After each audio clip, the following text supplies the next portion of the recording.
এখন বাজে পুরো 4টে, উঠে পড়েছি একটু আগেই। বাট আকাশের বাতাসের অবস্থা কিন্তু একদমই ভালো নয়, প্রচণ্ড জোরে হাওয়া দিচ্ছে আর আকাশে মেঘ রয়েছে। দেখাই,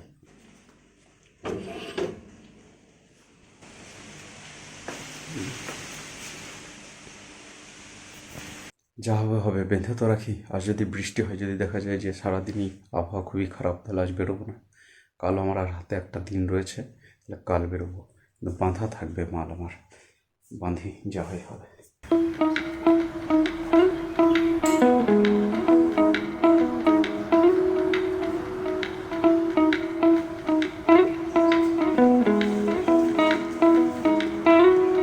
তো পিছনে দিলাম স্লিপিং ব্যাগ আর গ্যাস, আর সামনে দিলাম ব্যাকপ্যাকটা। আশা করছি এবারে অসুবিধা হবে না। এটা করতে আমার লেগে গেল 1 ঘন্টা। তবে আনন্দের কথা এই যে মোরগ ডাকছে, মোরগ যখন ডাকছে তার না আবহাওয়া আশা করছি ক্লিয়ার হয়ে যাবে। আবহাওয়া একটু ঠিক হয়েছিল, আর আমি 6 বছর ধরে যে স্বপ্ন দেখছিলাম তা পূরণ করার জন্য বেরিয়ে পড়লাম একা ম্যাসেঞ্জারের উদ্দেশ্যে। আমি রেডি, আমার বিও রেডি। একের পর এক প্রবলেম। প্রথমে তো প্রকৃতি, তারপর আমার স্কুটিটাকে নিয়ে চিন্তায় রয়েছে, এর হ্যান্ডেল প্রবলেম এবং এর দুটো টায়ারই কিন্তু অনেক পুরনো হয়ে গেছে। 2 নম্বর মালপত্রগুলোকে নিয়ে চিন্তায় রয়েছি। তারপর পেলাম এই রাস্তা। এ বাবা, এ তো কেটে কুটে একাকার করে রেখেছে। রাস্তাটা হয়তো ঠিক করবে। তো এরকম নানা রকমের প্রতিকূলতাকে নিয়ে যাচ্ছি। এখন দেখা যাক কতটা কি সফল হই আজকের কাজে। হ্যাঁ, সামনে আবার কেটেছে রে। অ্যাকচুয়ালি আমি যখন বেরোতে চাইছিলাম তখন বেরোনো হলো না। 5টার সময় করে বেরোতে চাইছিলাম, বাট বেরোতে হয়ে গেল 6:30। তারপর এই এত সব প্রবলেম, জানি না কী হবে। আর স্কুটির যে আর একটা প্রবলেম রয়েছে, পিছন থেকে ফাটাক ফাটাক করে শব্দ করা, সেটা তো প্রথম থেকেই শুরু হয়ে গেছে। বাবা, মিলও রয়েছে অনেক কিছু। মিলটা এই কারণেই বলবো যে 2018-র সরস্বতী পুজোর সময়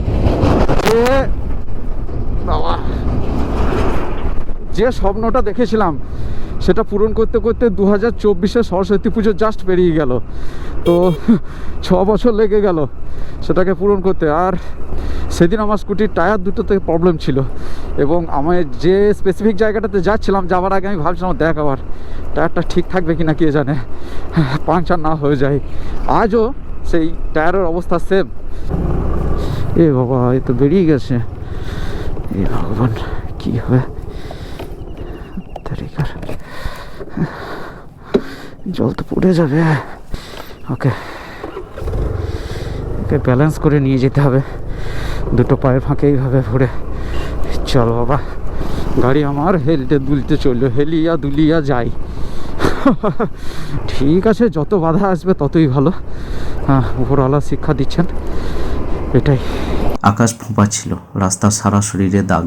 আমি জীবনের প্রথম ক্যাম্পিং করতে চললাম। জানি না সফল হব কিনা, জানি না কেন আমার একা একা ঘুরতেই বেশি ভালো লাগে। এই ফার্স্ট ক্যাম্পিং এর জন্য যে আনন্দ আছে, তার চেয়েও বেশি আনন্দ এত বাধা পেরিয়ে একা বেরিয়ে পড়ার। তো আমোদপুর ঢুকে গেছি, আর মনে হচ্ছে খারাপ রাস্তাটা এবারে শেষ হয়ে গেছে। হ্যাঁ, পুরো আমি হাঁপাচ্ছি। একবার এই মাল দেখতে হচ্ছে, একবার ওই মাল দেখতে হচ্ছে, আবার একবার দাঁড়াতে হবে, দাঁড়িয়ে দেখতে হবে যে সাউন্ডটা ঠিকঠাক আসছে কিনা, যে কথাগুলো বলছি সেগুলো ঠিকঠাক আসছে কিনা। সত্যি ভাই, মোটো ব্লগিং সত্যি খুবই ঝামেলার। মোটামুটি 12-10 আমাকে দাঁড়াইতে হলো শুধুমাত্র সমস্ত মালপত্রের জন্য, আর এই ভিডিও ক্যামেরা পজিশনের জন্য। চলো আর একটু নামাই। হাওয়া চেক হবে না? বেশ, রাস্তা খুব সুন্দর পেয়ে গেছি। আর এখন যখন আমি 60-এর উপরে চালাচ্ছি, তখনও কিন্তু হ্যান্ডেলটা অতটা কাঁপছে না আর। তো এটা কভার করে নিতে পারবো, যে খারাপ রাস্তাটা পেয়েছিলাম সেই টাইমটাকে আমি কভার করে নিতে পারবো। শুধুমাত্র বেড়াবার জন্য বাড়ি থেকে যদি কেবলমাত্র 5 কিলোমিটারের মধ্যেই একা বেরিয়ে পড়ি, তাতেও বেশ ভালো লাগে। আর এ তো 100 কিলোমিটার চললাম।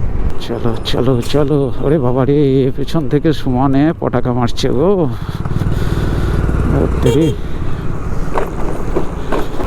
সবই প্রবলেম, নো প্রবলেম। এত প্রবলেমের মাঝেও এইভাবে বেরিয়ে পড়াটাই আসল কথা। একদম কি অবস্থা।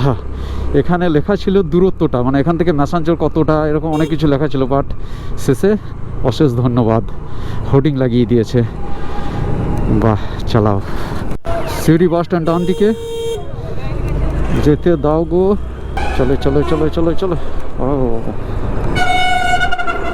ও বেরিয়ে গিয়ে আমার মনে পড়ছে এখানে আমাকে একটা মোমবাতি, দেশলাই এসব কিনতে হতো। দেখি এই দোকানটাতে যদি পাই। দাদা মোমবাতি হবে? মোমবাতি দেখি কীরকম সাইজের আছে। বাহ, কুকুরটা সুন্দর তো। কত এটা? হ্যাঁ, এটা 3টে দিন। চলো, সমস্ত মাল মোটামুটি এখানেই পেয়ে গেলাম। এই দড়িটা দিয়ে গ্যাসটা পিছন দিকে চলে যাচ্ছে, গ্যাসটাকে বেঁধে দিই। 8:10 বাজছে, সামনেই হাই রোড রয়েছে। বাবরে বাবরে বাবরে, কত ঝামেলা, কত ঝামেলা। তারপর ওখানে যখন পৌঁছাবো তখন সমস্ত ঝামেলা ভুলে যাব প্রকৃতির কোলে গিয়ে। ওকে, করে থাম থাম থাম থাম থাম। আঙুলটা কেটেছিল, বাট রক্ত বেরিয়ে গেল, লেগেছে এখানে। দেখ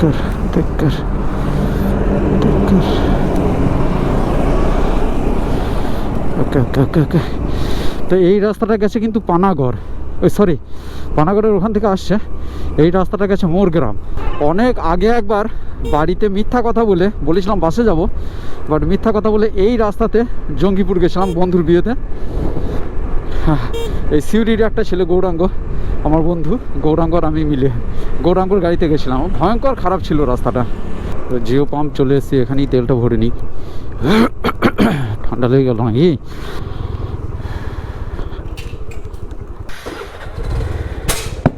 বাবরে বাবরে। ওঠ।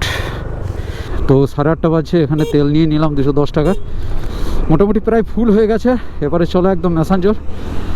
যেদিন ফিরবো আমি, কাল যখন ফিরবো তখন এখানে ফুল করে নেবো, একদম ফুল ট্যাঙ্কি ফুল করে নেবো। তো এই হচ্ছে শেওড়াকুড়ি মোড়।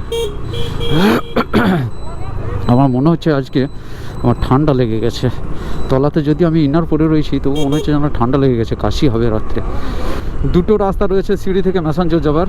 তার মধ্যে এই রাস্তাটা আমার খুব ভালো লাগে, কারণ এই রাস্তাটাতে জঙ্গল পাওয়া যাবে। আর একটা রয়েছে যেটা মানে এত দূর আসার দরকার নাই, তিলপাড়া ব্যারেজ অবধি আসার প্রয়োজন নেই। হাওয়াটা কি চেক করাবো দেখি। এ ভাই, হাওয়া চেক হবে?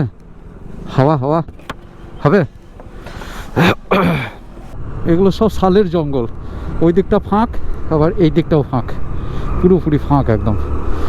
চালাও বাবা, যত পারো সব শেষ করে দাও। আবার কি, মানুষের মতো বড় জন্তু, হিংস্র জন্তু পৃথিবীতে আর একটাও নেই। সামনে একটা আরও বড় বন পাওয়া যাবে, দেখা যাক সেটা কেমন আছে। অনেক দিন পর এলাম এই দিকটাই, এই জঙ্গলটা। হ্যাঁ, এইটা অনেকটা বড়। দারুণ সুন্দর। এর জন্যই তো আশা, গাছ থেকে পাতা পড়ছে একটু একটু একটু একটু করে। বসন্তের পাতা ঝরা হলুদ বনে এই রাইডের আনন্দ একমাত্র যে করেছে সেই বোঝে। মনে অনেক চিন্তা দুশ্চিন্তা নিয়ে আমি চললাম এক অনিশ্চয়তার কোলে। রাত্রে থাকবো একা একা নদীর ধারে, জীবনে প্রথমবার। এর রোমাঞ্চ আজকের এই রাইডের আসল মশলা। আমি চললাম বনের ভিতরের কালো পথ ধরে। আমার বন্ধুর বাবা এখানে ম্যাসাঞ্জরে কাজ করতেন, তো বন্ধুরা আসতো ছুটির সময় এখানে ম্যাসাঞ্জরে, ওরা থাকতো। ওরা বলেছিল আমাকে এই জঙ্গলটার নাম নাকি ছিল চোরচোর জঙ্গল। জানি না কতটা ঠিক, চোরচোর জঙ্গল না কোন জঙ্গল, বাট নামটা শুনেও একটা কী রকমের যেন একটা অনুভূতি ছিল। এখানে একটা ছবি নিয়ে নিই ফটাফট। রাস্তাতে কয়েকটা জিনিস কিনতে হবে আর একটা জিনিস কুড়োতে যেতে হবে। তো যে জিনিসটা আমার কুড়োতে হবে সেটা আমি এখানে পাবো দেখছি। ঢুকে যাই জঙ্গলের দিকে। হ্যাঁ, এখানে রয়েছে প্রকৃতির কাছ থেকেই পাবো। প্রকৃতি সবই দিয়েছে, আমরা সন্তুষ্ট নই। আমরা প্রকৃতির উপকার নেই আর প্রকৃতির চরম ক্ষতি করে চলি অবিরাম। প্রকৃতিকে শেষ করে প্রচুর পয়সা খরচ করে যাই আবার সেই প্রকৃতির রূপ দেখতে। আজ আমি নোমাডিক লাইফ লিড করব। জ্বালানি জ্বালাবার ব্যবস্থা করলাম, এতে আগুন ধরে চট করে। তো এখন বাজছে 9:05, আর এখান থেকে কিছু ইউক্যালিপটাসের ডাল নিয়ে নিলাম। এটা কি হবে, আমাকে আগুন জ্বালাতে সাহায্য করবে, কারণ ইউক্যালিপটাসের ডাল পাতা এগুলো খুব তাড়াতাড়ি ধরে যায়, লাগে এগুলোতে খুব তাড়াতাড়ি। Welcome to Jharkhand state. Massanjore dam, ওরে বাবা আমি ভুল করছিলাম, ম্যাসাঞ্জোর তো 23 কিলোমিটার। ওকে ওকে, একটু পরেই পাহাড় দেখা শুরু হয়ে যাবে, পাহাড় পাহাড় আর পাহাড়ই থাকবে তখন চারিদিকে। তো এই দোকান থেকে একটু মুড়ি আর চানাচুর কিনে নিই। তো মুড়ি, চানাচুর, ছোলা, মুগ ডাল নিয়ে নিলাম, 36 টাকা পড়লো। মুড়ি নিলাম 250, এতেই আমার হয়ে যাবে। দুবার হয়তো খাবো না, কালকেও খেতে হবে, হয়ে যাবে 250তেই হয়ে যাবে। এবারে একবারে ম্যাসাঞ্জোর, আর থামাথামির কোনো ব্যাপার নেই। আর ঝাড়খণ্ড আমি যতবারই ঢুকি ততবারই বলি যে ঝাড়খণ্ডের রাস্তা কিন্তু নাম্বার 1। সত্যিই দেখেছি, ঝাড়খণ্ডে যে কোনো প্রান্তে আপনি যান, রাস্তা কিন্তু দারুণ পাবেন, আপনি দারুণ রাস্তা পাবেন। তো আমাদের ডান দিকে কিন্তু পাহাড় শুরু হয়ে গেছে, সামনে আরও অনেক বড় বড় পাহাড় পাবো। সাদিপুর, এই জায়গাটার নাম হচ্ছে সাদিপুর। তো এখানে কিন্তু দেখতে পাচ্ছি যে শিমুল ফুটেছে, এখন সামনে গিয়ে দেখবো পলাশ ফুটেছে কিনা। যদি পলাশ ফুটে যায় তাহলে তো একদম সোনায় সোহাগা যাকে বলে তাই হয়ে যাবে। झारखंड की उपराजधानी दुमका जिला में आपका स्वागत है। ম্যাসাঞ্জোর ড্যাম আর 3 কিলোমিটার। এই যে মাটির বাড়ি আর এই রকম চাল, টালির চাল, এই রকম বাড়ি যখন ঝাড়খণ্ডের টাঁড়ে থাকে না, টাঁড় হচ্ছে গিয়ে পুরো একটা ফাঁকা বিশাল একটা এলাকাকে বলে টাঁড়। সেই রুখাসুখা টাঁড়ে যখন এরকম একটা ছোট্ট ঘর থাকে, বাড়ি বলবো না ঘর, তখন দারুণ লাগে, তার একটা আলাদা বিউটি রয়েছে, দারুণ লাগে তখন। ওয়েলকাম টু ম্যাসাঞ্জোর ড্যাম, ইয়া। তো আগে তো চলে এলাম, পৌঁছে গেছি ম্যাসাঞ্জোর ড্যাম। 9:40 বাজছে, 9:40। হ্যাঁ, বাঁ দিকে রয়েছে ড্যামটা, এই হচ্ছে ড্যাম। ড্যামের ভিডিও করা বারণ আছে, করবো না আমরা বেরিয়ে চলে যাবো। ড্যাম থাকলো আমাদের বাঁ দিকে, আমরা যাবো আগে। আসলে টেনশনটা তো রয়েছে যে দেখি জল কেমন আছে। জল তো ভালোই আছে। আসলে টেনশনটা রয়েছে যে আগে গিয়ে কি হবে। আমার জীবনের প্রথম ক্যাম্পিং করতে চলেছি আমি, আর তার উপর আবার আমি একা করছি আর কি, মানে সোলো ক্যাম্পিং করছি। তো নানা রকমের চিন্তা, এই চিন্তাটা না থাকলে আমি আরও এনজয় করতে পারতাম। চিন্তার জন্য আমি ঠিক মতো এনজয় করতেও পারলাম না, আপনাদের সাথে ঠিকভাবে হয়তো কথাও বলতে পারলাম না। জানি না কেমন কি ভিডিও আসছে, কী রকম হচ্ছে। এটা হচ্ছে ঘাটি রোড, ম্যাসাঞ্জোরের ছোট্ট একটা ঘাটি রোড। নানা রকমের প্রবলেম নিয়ে আমি এসেছি, নানা রকমের প্রবলেম। এখন দেখা যাক। এইটা হচ্ছে গিয়ে ম্যাসাঞ্জোরের ইউথ হোস্টেল যাবার রাস্তা। আর পলাশ এখানে রয়েছে, পলাশের গাছ আমার মনে আছে, কিন্তু পলাশ কিন্তু ফোটেনি, একটাও পলাশ ফোটেনি। আমার লোকেশনে যাবার যে রাস্তা, সেই রাস্তাতে কিন্তু আমি ঢুকে গেছি। আর পরেশনাথের ব্লগটা আমি কিন্তু এখানেই শেষ করেছিলাম। হ্যাঁ, তো সেখানে আমি ঢুকে গেছি। ইতিমধ্যে আমি দেখে নিয়েছি যে আমি যে দুটো লোকেশন ঠিক করেছিলাম ক্যাম্পিং করার জন্য, ক্যাম্পিং করার জন্য, তার মধ্যে একটা লোকেশনে হবে না, প্রচুর জল রয়েছে। তো ওটা তো বাদ গেল। আর এই দেখুন কত সুন্দর সুন্দর বাড়ি, কি সুন্দর কি সুন্দর। এখন আমার কাছে অপশান রয়েছে সেকেন্ড লোকেশনটা, দেখা যাক সেকেন্ড লোকেশনে হয় কি না। বাট আমার ফার্স্ট চয়েস যেটা ছিল সেখানে কিন্তু করা যাবে না। এবারে যেন আমি হাঁপ ছেড়ে বাঁচলাম, আর অত গাড়ি ঘোড়া কিছুই নেই, শুধু এবারে প্রকৃতি প্রকৃতি অ্যান্ড প্রকৃতি। আর প্রকৃতির মাঝে সুন্দর সুন্দর লালা ভোলা লোক, সহজ সরল, যারা পাহাড় আর জঙ্গলে বাস করে, তাদের বাস। তো তাদের এলাকাতে আমি যাচ্ছি এখন। ঢুকে পড়লাম আমার ক্যাম্পিং সাইটের রাস্তায়, নির্জন পথে, প্রকৃতির প্রবেশদ্বারে। এক অদ্ভুত দর্শন গাছ, এখানে শুধু পাখিদের কিচিরমিচির। রাস্তা ধীরে ধীরে পথ হতে শুরু করলো, জনহীন এই পুরো পথ, কেউ আসে না এদিকে। এ পথে বনবাসীদের চলাচল। 6 বছর আগে ঝাঁ চকচকে টুরিস্ট প্লেস থেকে উদাস চোখে দূরে তাকিয়ে দূরের হাতছানিতে একে আবিষ্কার করেছিলাম। চললাম সেই পথেই। খুব বুঝেছি যে চালাতে হবে এই রাস্তায়। আমি হাঁপিয়ে গেছি পুরো, মাঝে মাঝে নেমে ভিডিও বানাতে হচ্ছে। মানে মোবাইলটাকে এক জায়গায় রেখে চালু করতে হচ্ছে ভিডিও, তারপর আবার দূরে গিয়ে গাড়িতে চেপে সেটা বেরোতে হচ্ছে, আবার দূরে গিয়ে মোবাইলটাকে নিতে হচ্ছে। এসব করতে করতে পুরো হাঁপিয়ে গেছি, জল তেষ্টা পেয়েছে। ওকে ওকে ওকে ওকে ওকে ওকে ওকে ওকে, এইটা হচ্ছে আমার সেকেন্ড চয়েস। হ্যাঁ, এই জায়গাটা, বাট কাউকে তো দেখতে পাচ্ছি না। না, হঠাৎ যদি আমি এখানে একটা তাঁবু লাগিয়ে দিই, যাক না, এখানে কেউ নেই। কাকতারুয়া আমি মানুষ মনে করেছিলাম। ওই ছেলে তো কেউ নেই রে ভাই, বেটা ছেলে যে জিজ্ঞেস করবো। একটা এনাদের পক্ষে অস্বস্তির ব্যাপার আর কি, সন্দেহ করবে যে কি করতে এসছে। জীবনে প্রথম টেন্টিং করছি, আর এমন একটা জায়গায় যেখানে কেউ আসে না। টেন্টিং করা তো পরের কথা, ক্যাম্পিং করা তো পরের কথা, কেউ আসেই না এদিকে বেড়াতে। সেরকম একটা জায়গাতে আমি প্রথম টেন্টিং করছি। ইয়াস, কি সুন্দর সবুজ, কি সুন্দর। পৌঁছে গেছে আমার স্বর্গে।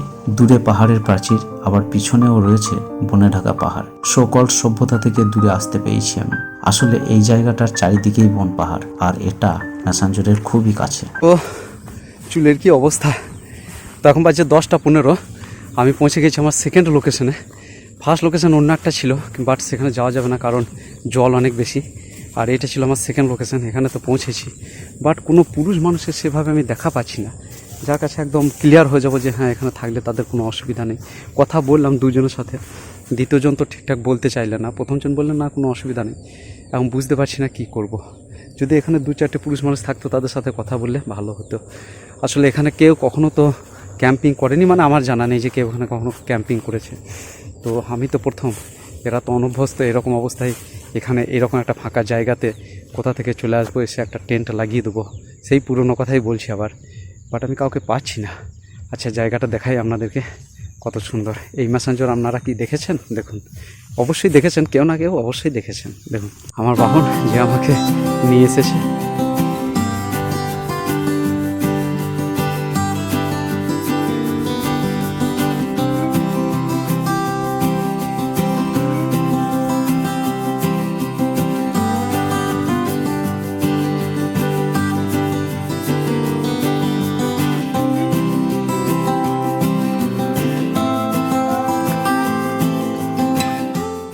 দুজন বাচ্চা দৌড়তে দৌড়তে আসছে, মনে হচ্ছে আমার কাছেই আসছে।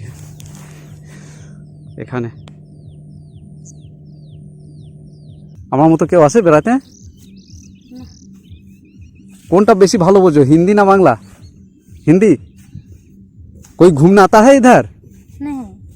नहीं, कोई नहीं आता? नहीं। मैं ही आया। हाँ। मैं इससे पहले भी इधर आया था। आपके गांव में मोर था, मोर पता है आपको? हाँ। हाँ, अभी है वो? नहीं। नहीं है ना? तो इधर कोई नहीं है, बारात में कोई नहीं है इधर? सब घर में है। हाँ। আমি ভাবছি এবার ওই দিকটাতে গিয়ে ক্যাম্পটা লাগাই। আর এই দিকটাতে মেয়েরা স্নান করে, এখানে ঘাট রয়েছে, এইদিকে আমি লাগাবো না, ওই দিকটাতে গিয়ে ক্যাম্পটা লাগাই। তারপর দেখা যাবে যা হয় হবে, বিকাল পর্যন্ত দেখি তো কী হয়। সেরকম যদি বুঝি 4টার সময় করে বেরিয়ে ফেলাবো, দেখা যাক। আপাতত প্রচণ্ড খিদে পেয়েছে, সেই আমি খেয়েছি 5টাতে, আর এখন বাজে প্রায় 11টা। মুড়ি কিনেছি, মুড়ি একটু খেয়ে নিই। আগে এই গ্রামে না বেশ কয়েকটা ময়ূর ছিল। সেই ময়ূরগুলো পাহাড়ের জঙ্গল থেকে নেমে এসেছিলো। এই যে এই জঙ্গল পাহাড় রয়েছে, এখান থেকে নেমে এসেছিলো ময়ূরগুলো, এই গ্রামে ছিল এবং এখানেও এই ধারেই ঘুরে বেড়াতো। খুব সুন্দর জায়গাটা, সত্যিই সুন্দর। যাই হোক, খেয়ে নিই, খাওয়ার পর ক্যাম্পিংটা করি। আর কীরকম কী আবহাওয়া হয় দেখি বিকাল অবধি। তো আবহাওয়া যদি বুঝি যে খারাপ লাগছে, একটু আলাদা রকমের লাগে, তাহলে চলে যাবো। বাট আলাদা রকম লাগবে বলে আমার মনে হয় না। আমার টুপিটা ওখানে পড়ে গেছিলো, তো ছেলে দুটোকে বললাম যে আমার টুপিটাকে এখানে পড়েছে, মানে অন্য একটা জায়গায় খুঁজছিলাম আমি যে আমার টুপিটাকে এখানে পড়েছে। তোরা বল নেই, উধার গিরা হওয়া হ্যাঁ। তো ওরা ওইদিকে এসছে, হাত দেয়নি, ঠিক আছে। আর আদিবাসীরা, মানে প্রকৃত মানুষ যদি বলতে হয় তাহলে সেটা হচ্ছে আদিবাসীরা। আমাদের মধ্যেও রয়েছে, বাট সংখ্যা অনেক কম। আদিবাসীরা পাহাড়ের জঙ্গলে যারা থাকে, প্রকৃতির মাঝে যারা থাকে, তারা খারাপ হয় না।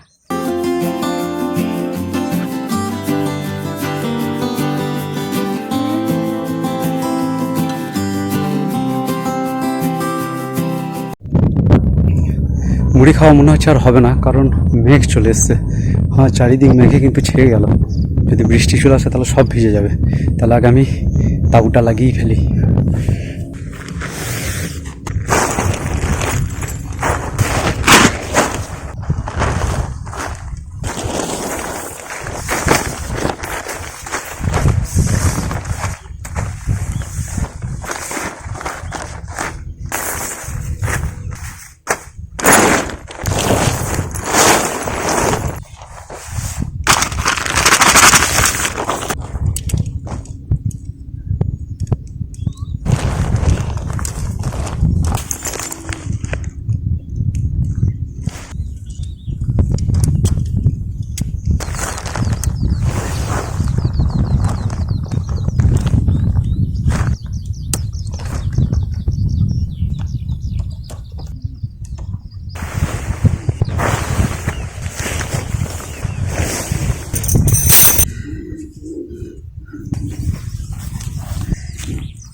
মোটামুটি সেট আপ আমার হয়ে গেল।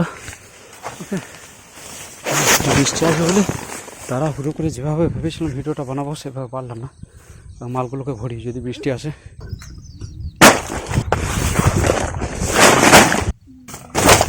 बारिश हुआ था कल परसों? हुआ था।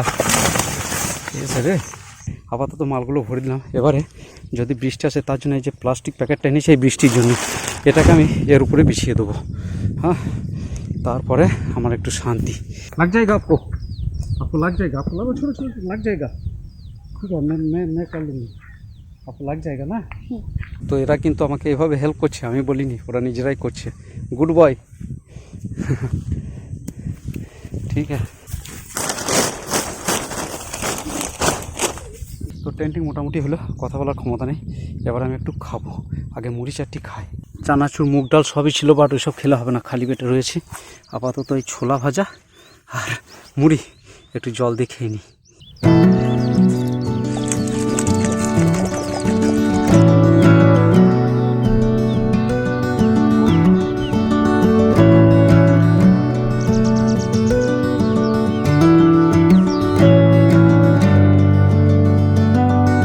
এখন বাজছে 12:30।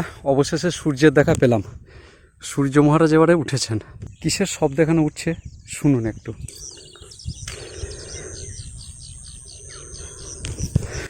শুধুমাত্র নানা রকমের পাখির শব্দ, আর কোনো শব্দ নেই। একটু আগে এখানে মনে হয় স্পিড বোট যাচ্ছিল। ও, ওই ম্যাসেঞ্জারের যে স্পিড বোট চলে সেই স্পিড বোটের শব্দ ছিল। বাট এখন কেবলমাত্র পাখির শব্দ। আর এই পুরো দিগন্তের মাঝে কেবল আমি একা। কিছু গরু এখানে চড়ছে, গরু ছাগল এসব চড়ছে এখানে। আর ওই দূরে পাহাড়ে এখানে কিসের ধোঁয়া উঠছে বুঝতে পারছি না, জানি না ফোনে কতটা আসছে। বাবা, পাখিদের ডাকগুলো মনে হচ্ছে যেন আমার টেন্টের মধ্যে। ও, ডাকতে ডাকতে চলে গেল। সুন্দর।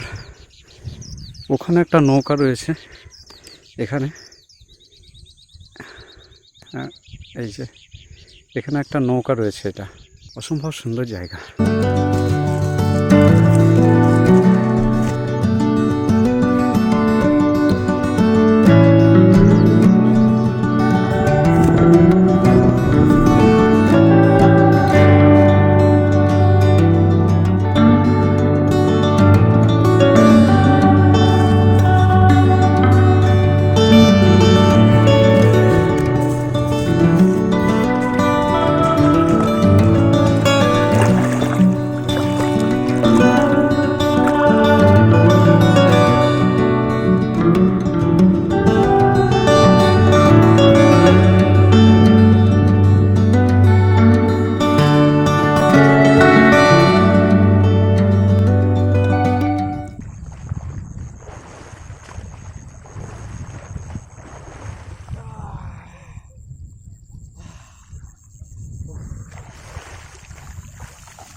ন্যাচারাল পুল।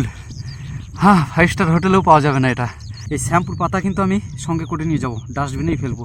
এই সুন্দর জায়গাটাকে এতটুকু নোংরা করব না।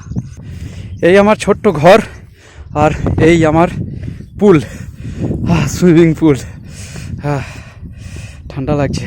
তো স্নান করা কমপ্লিট হলো, বাট এখন একটা ঘটনা ঘটলো। ঘটনাটা হচ্ছে এই যে ওই দূরে পাশে এক মহিলা, যিনি বৃদ্ধা মহিলা, স্নান করছেন। আর যে বাচ্চা দুটো আমার কাছে আসছে তাদের মধ্যে একজনকে ডাকছিলেন, বারবার ডাকছিলেন, আর এই বাচ্চাটা যাচ্ছে না। তো আমি জিজ্ঞেস করলাম যে কौन है, দাদি है? তো বললো হ্যাঁ। यहाँ से जाने के लिए कह रहे हैं? তো বললো যে হ্যাঁ, মানে এখান থেকে কিন্তু চলে যেতে বলছে। মানে একটা অবিশ্বাসের জায়গা কিন্তু রয়েছে। ম্যাসাঞ্জরের এত কাছে এই জায়গাটা, অথচ এখানকার লোক এতটাই ভোলা ভালা এবং বলতে গেলে অনেক পিছিয়ে রয়েছে, যেটাকে পিছনও বলে আর কি, পিছিয়ে থাকা বলে। অর্থাৎ টেকনোলজি থেকে অনেক দূরে, বা এইসব ব্যাপারগুলো জানে না, অনেকটা পিছনে রয়েছে, যার জন্য কিন্তু ভয় করছে যাতে ও নাতি এখান থেকে সরে যায়। তো এবারে আমার মনে কিন্তু চিন্তা শুরু হয়ে গেল, আমার কি এখানে থাকা ঠিক হবে? যদি মনে করে রাত্রে আমি কিছু একটা করতে এসেছি, তাহলে চিন্তায় পড়ে গেলাম। ভালো কিন্তু যদি একবার ভুল বুঝে যায় তাহলে কিন্তু আর কেউ আটকাতে পারবে না। ভুল যদি একবার বুঝে যায় এরা ভালো, কিন্তু যদি ভুল বুঝে যায় না তাহলে মানে খুব ভয়ঙ্কর হয়ে যেতে পারে। ভালো থেকে ভয়ঙ্কর হতে বেশি সময় লাগবে না। তাই ভাবছি যে কী করব, এরা এই ব্যাপারটা জানেই না।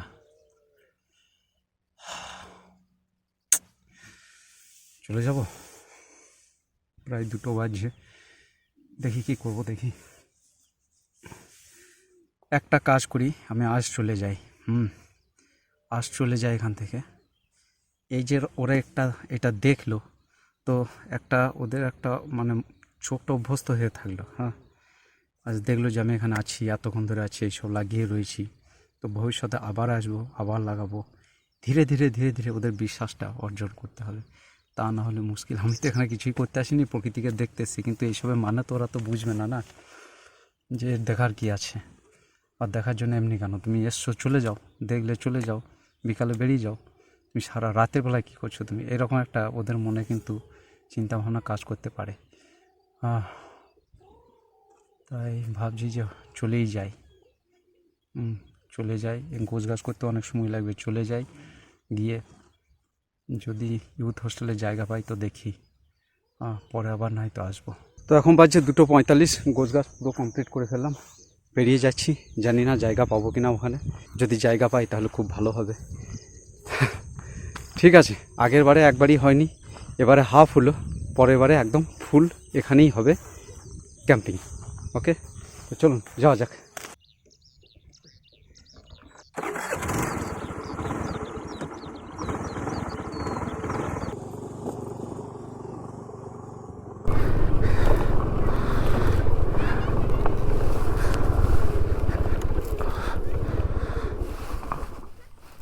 এরা কি করছে এখানে দেখি, এরা মনে হচ্ছে রান্না করছে। भैया आप लोग क्या कर रहे हैं इधर? खाना खा रहे हैं क्या? ओ, आपका घर इधर ही है? ठीक है। ये क्या है, क्या पकाए हो?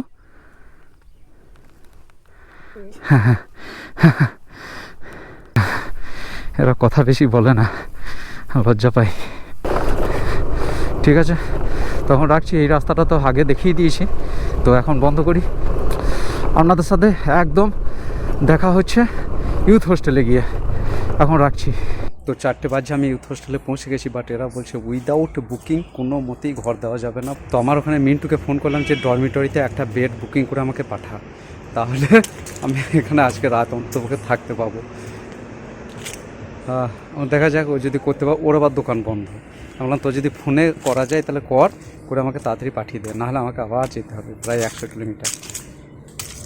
দেখা যাক মিন্টু কখন পাঠায়। মিন্টু যদি পাঠায় তাহলে হয়ে যাবে, আর না হলে আমাকে আবার বাড়ি যেতে হবে। তো এখন বাজছে 4:30। মিন্টু তো পাঠিয়ে দিয়েছিল, আমার এখানে বুকিং কমপ্লিট হয়ে গেল, আমি এন্ট্রি করে নিলাম। এবার আমার গাড়িটাকে নিয়ে আসি, নিয়ে এসে এবারে রেস্ট নিতে হবে। সারাদিন বলতে গেলে কিছুই খাইনি, আমি আর পারছিলাম না, এত জল তেষ্টা পেয়েছিল। গাড়িটা রয়েছে অনেক নিচেতে। হ্যাঁ, এদেরকে বলতে পারছি না ভাই আমাকে একটু জল দাও, তখন আমার তো বুকিং টুকিং হয়নি। আর এদেরকে আবার সেই দূরে যেতে হবে জল আনতে। তো আমি কিছু বলতে পারিনি, বাট হঠাৎ দেখছি ওই ছেলেটা যে রয়েছে ম্যানেজারের মতো, ওই ছেলেটা কিন্তু নিচে থেকে গিয়েই জল নিয়ে এলো। জল খেলাম, এটা হচ্ছে ওপরওয়ালার ইচ্ছা, একেই বলে।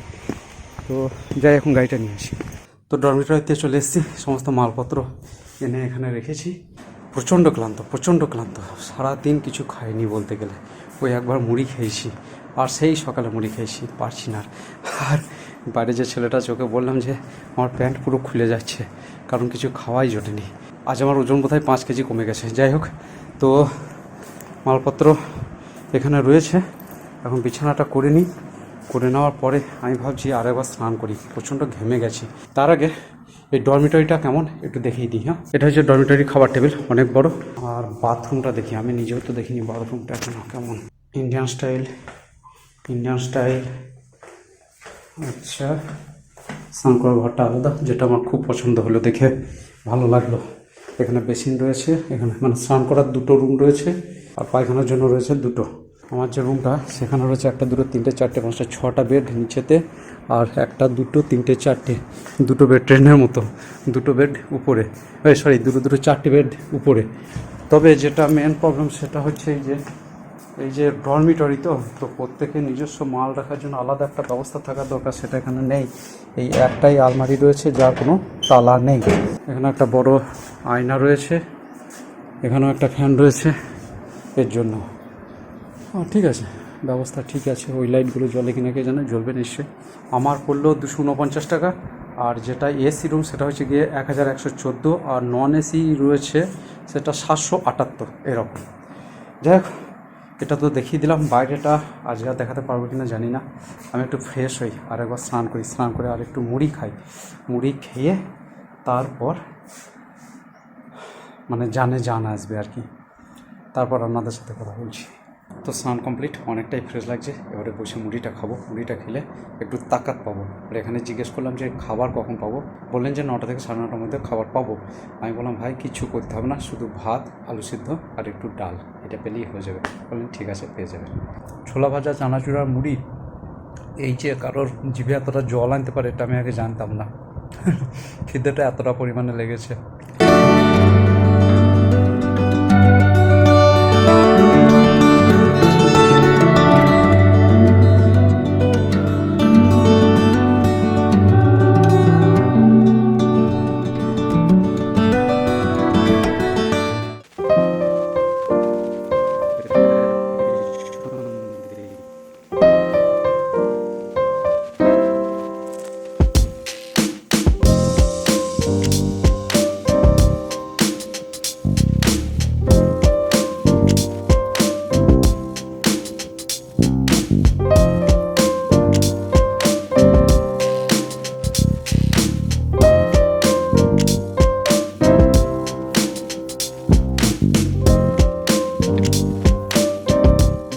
বসন্তকালে পাতা ঝরে পড়ছে আর সরসর করে হাওয়া দিচ্ছে, অসম্ভব লাগছে।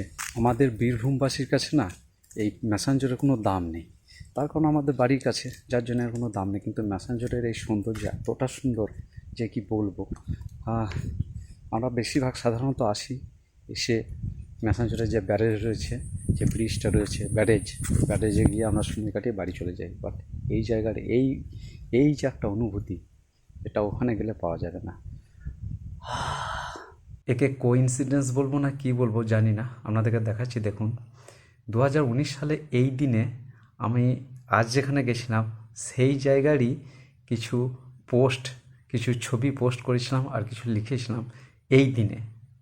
এই ম্যাসাঞ্জর, আজ এই যে আমি এখন ম্যাসাঞ্জরে বসে রয়েছি, এই দিনেই লিখেছিলাম ওই জায়গাটা সম্বন্ধে। আর আজ আমি ওখানেই গেছিলাম, সেম টু সেম। কতবার আমি গত 6 বছর ধরে ভাবছি যে আসবো, আসতে পাইনি। বাট এবারে হলো, একই বলে কোইন্সিডেন্স। আর এলাম কবে, যেদিনকে পোস্ট করেছিলাম এই জায়গা, সেই দিন। আমি কিন্তু জানতাম না, এখানে এসে বসে স্ক্রল করতে পেয়ে গেলাম। ইওর মেমোরিজ বলে এলো, মেমোরিজটা যখন খুললাম পেয়ে গেলাম। এই পৃথিবীতে বহু কিছু ঘটে যার ব্যাখ্যা কিছুই নেই। তো 10টা 8 বাজছে, খাওয়া কমপ্লিট হলো। সবাই মিলে একসাথে বড় টেবিলে, সবাই মিলে মানে যিনি এসি রুমে রয়েছেন তিনিও, যিনি নন এসি রুমে রয়েছেন তিনিও, আবার আমিও ডরমিটরিতে রয়েছি। সবাই মিলে একসাথে যে বড় টেবিলটা রয়েছে বাইরে, সেখানে একসাথে খাওয়া হলো। আমি খেলাম পুরো নিরামিষ, কারণ আমি নিজেই নিরামিষ আছি। নিরামিষ মানে পেঁয়াজ রসুন ওসব বাদ দিয়ে, মানে মাছ মাংস ডিম এটা খাই না। তো আমি নিরামিষ খেলাম। আমার পড়লো 100 টাকা। খাবারের মধ্যে ছিল ডাল, আলু ভাজা আর ছিল বাঁধাকপির তরকারি। মোটামুটি ঠিকই ছিল। তো এবারে জাস্ট শুয়ে পড়া। তার আগে আমি একটু দেখে নেবো যে কাল কোথায় যাব। অ্যাকচুয়ালি কাল আমার প্রথমে ভ্রমণটা হবে উদ্দেশ্যহীন ভ্রমণ। জাস্ট ঘুরে বেড়াবো আশেপাশে, কেমন কী জায়গা আছে সেগুলো দেখে বেড়াবো। তারপর যদি মন যেমন করবে, যদি মন চায়, তাহলে আমি আবার যেখানে ছিলাম সেখানেই যাবো। কাল রাত্রে ওখানে থাকবো, তারপর পরশু বাড়ি যাবো। আর তা না হলে ঘোরাঘুরিগুলো করার পর বাড়ি চলে যাবো কালই। তো আর কি, টাটা বাই বাই, দেখা হবে পরের ব্লগে।